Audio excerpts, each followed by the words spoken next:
Here we've got about a short 15-minute presentation here from our next presenter, and this is on board certification. So I'd like to introduce Scott Rubin. Scott's a 1984 UM law grad, if I have it right, and practices in Miami with Fogel, Rubin, and Fogel. He's the current chair of the BLSC. So welcome, Scott.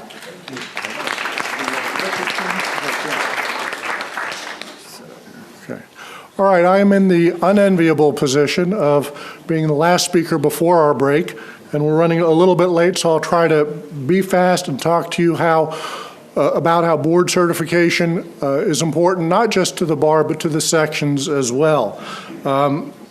Our approved slogan, approved by the Board of Governors, is the board certified lawyers evaluated for professionalism, tested for expertise. Certification means that an attorney's expertise can be verified by clients, and that's important in light of the Cersei decision that recently came out that essentially said that an attorney can advertise himself or herself as an expert, contrary to what had been among our certification and advertising rules, that only a board certified lawyer had the ability to do that. But board certification, when you say that you have that, you have the added benefits of having been objectively tested, having passed peer review, and having passed experiential requirements. And board certification is a voluntary thing, just as your section membership is. And following up on President Schifino's theme of communication and let's talk, we of the BLSC are trying to do the same thing and open ourselves up to discussions with sections, to discussions with, we had this year for the first time at annual, a symposium where the BLSC met with representatives from each of the certification committees to talk to them about concerns in their particular areas and to allow them to interact among concerns that were common to more than one area. Among those things are the trial requirements that we talk about, the experiential requirements, the passing rates on exams. But as you can see from the slide, we have a set standard. Part of the rules regulating the Florida Bar are for the certification program. They tell you what they are. There's certification standards as well as recertification standards. One great benefit for the family law section where I come from, I'm a former chair of that section and a former chair of the Family Law Cert Committee, is we have each year our mid-year meeting is in connection with a review course that started off being called the Certification Review Course and is now just the Family Law Review Course. It is drawing in excess of 1,500 attorneys statewide who come to it for networking, for section meetings, and for the education that they get from that seminar. That seminar has proven to be the single largest moneymaker for the family law section. It's a great training session for the people taking the exam. There's a separate small training session for just the exam takers. And so that's one way that sections can benefit from promoting certification. We've added a couple new certification areas, as you'll see from the slide: adoption, education, juvenile, and now we've got approved by the Supreme Court condominium and planned development law. So we're growing on our areas of board certification. I want to talk for just a moment about juvenile law, the area that inherently and directly impacts children, which is our new area that is going to have its first exam in May of 2017. Under the Children's Justice Act grants, a grant has been obtained for $50,000 to help fund the application fee and the examination process for government work employees and other needy attorneys who want to become board certified but can't afford it and don't work for firms where the firm will pay for it. And that's great brand new news that we just learned this past week of that grant. And one of the things we are going to be looking into, and we encourage sections as well to look into, is whether there are any other potential sources of grants where The section could then help sponsor, so to speak, or give a scholarship to someone who wants to apply for board certification, but for whatever financial reason doesn't have the ability to do it. Because the great thing about board certification is you're helping not just the lawyer who becomes board certified, but you're helping the public when the public is going out to look for a lawyer that has the objective criteria of certification. You see now a slide on our newest area, condo and planned development. That is coming next year. We now have just under 5,000 lawyers board certified in the bar, and we would like to have a lot more. You saw in one of the earlier slides, we have about 103,000 members of the Florida Bar. That gives us a little less than 5% being board certified. Now, some of them are not board certified because they don't have the requisite years of experience, they don't have the requisite number of trials, but one of the missions that the BLSE has this year is we are looking to encourage qualified applicants for certification. We're looking for help from the sections for that, and we're looking to make better lawyers for the bar and for the citizens of Florida. Any questions about board certification? Yes, ma'am. I have a question from the Young Lawyers Division. We have a fair number of members who are under 36. They're more than 5 years of practice. So they're now eligible to apply for certification. Sure. But, you know, they may be a 30-year-old or a 34-year-old or something like that. How much pushing should we do to get these folks certified? You know, our members are excited about it. They don't they don't perceive it as any kind of threat, you know, with the CERC opinion. They still want to be board certified. But when I look at young lawyers applying to get board certified, sometimes they're just not experienced enough, so they're failing their tests or otherwise. How do we encourage members to put in, but not, you know, have them taking tests that they're just going to fail, or experience levels that they don't really have yet?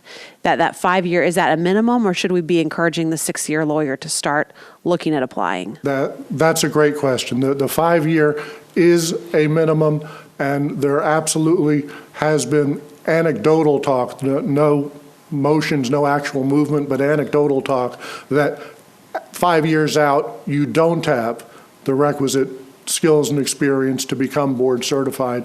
On the other hand, at 5 years out, you can become a judge. So it's kind of tough to argue that there should be a higher bar. But in terms of a self-regulation, a self-idea of should we be promoting at the 5-year level, I really think it kind of becomes on a case-by-case basis to know the experience of that particular 5-year lawyer. And so we are encouraging that in firms where there are the more experienced lawyers, where there are the board certified lawyers, that they look to their young associates and they make some of those judgment calls of, is it time to encourage this associate, or do they need a little more seasoning? The other thing that we're trying to do to make it easier for them to make that determination on their own is we are, as of this year, are requiring in every certification area that there be sample questions posted on the website. So that at least will give a little bit of opportunity for someone who's debating whether or not to apply for the test this year to look at the questions and see, are these within my expertise or are they a little bit beyond? Yes, sir. You know, my wife is a doctor, and she's board certified in psychiatry, and also in adult and also child psychiatry. And it's interesting to me because at least in medicine, it seems that if someone's a specialist and you're going to go to them, they're almost always board certified. And so I think they have a lot higher participation in the certification programs. And I was wondering if we gave any thought to that, because it seems that, like with my wife and with many doctors that I know, they get board certified earlier than 5 years. They come out of medical school, they do their residency, then they go into their specialty, then they get their certification. And the reason why I'd raise it is I do think that the participation rate would be a lot higher if you did it earlier, because I think that there comes a time where people don't want to basically go back to taking tests and studying and things like that. So there's a time in your life where you're really open to that and where your firm may even pay for it. Because, you're just starting as a lawyer in your firm, and this may be one of the things you're looking at when you're looking for firms. And I just was wondering if there was ever thought given to that. There has been thought given to it. Has been some discussion about the possibility of there being a status similar to the physicians of board eligible for someone who has the requisite number of trials, if there's a trial requirement, the requisite amount of experience, the area of concentration, but who has not yet applied for and sat for the test, to see if that might encourage more. That's still in the talking stages at the BLSE level to see if there's a concept like that would work in terms of lowering the number of years from 5 years. I think there would be a lot of resistance to that for the reasons I gave earlier in terms of wanting a little bit of seasoning in the attorney before they hold themselves out to the public as board certified. But certainly we're looking at all different alternatives. And one of the things we do whenever an area is proposing a change in its requirements, one of the things that the BLSE requires they do is that they run those proposed changes by a section to see if the section has a contra view to what the area certification committee wants to do, and that's something that we take into consideration. And so if that's something that your section might feel strongly about or want to propose some type of a change, we're open very much to input from sections. Hi there. A couple of questions for you. First of all, the approximately 5,000 members that are board certified, how many of those were grandfathered in? It would be a low percentage because the grandfathering in just comes in the first year typically, or the first couple of years in some of the areas of the certification area. Most of them were examinees. I don't have the exact breakdown of how many were grandfathered versus examinee, but the majority would be exam for sure. Okay. My second question is, on behalf of the Entertainment, Arts, and Sports Law section, the one area of certification that would apply to us would be the intellectual property law certification. However, many of our members are not patent attorneys, yet we are extremely knowledgeable and experienced in areas of copyright and trademark.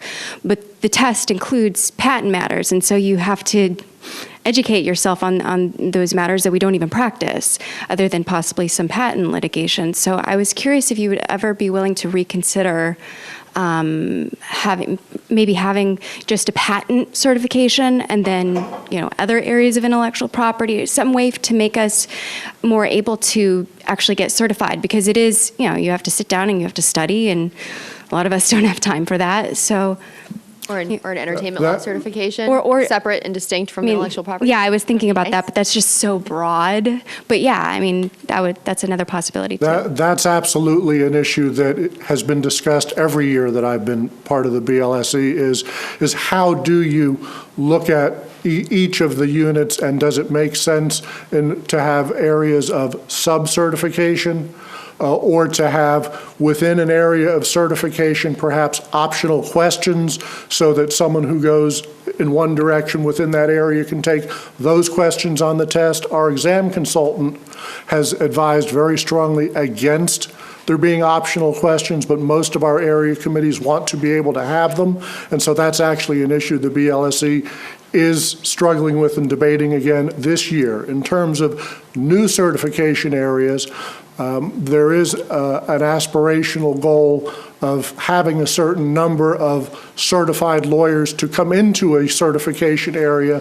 but we have had, as you see, we've opened up several new areas, or the court has opened up several new areas when people come to us with a petition, and if there is enough expressed interest for applicants within that area, we absolutely would consider a separate certification area. Definitely would be in our section, because otherwise so many of us are precluded from even, we'd be dissuaded when you look at the questions. It's like, I don't have time to learn patent law, and nor am I ever going to practice it because I can't get, my patent license. I'd have to go back to school for that.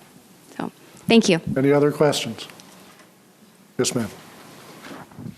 Has the committee looked at a process for developing the certification exams for the test? Because with admin law section, we don't tend to have a lot of members of our section who sit for the board certification because it includes the state and federal. But there has been lately an outcry for the certification exam, review exam. But we don't make any money off it because we don't have a lot of members who sit for that. So have you addressed that problem of the certification exam courses?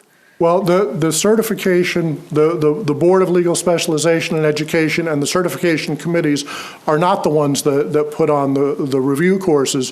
The review courses are typically sections. In some cases, it's not the section, but rather a different association that does it. But speaking now not as BLSE chair, but from the family law section's point of view, what we did is make it, rather than having it be a certification course per se, making it an advanced survey course of the law. So it ended up being a review course, the section meeting, and a networking opportunity.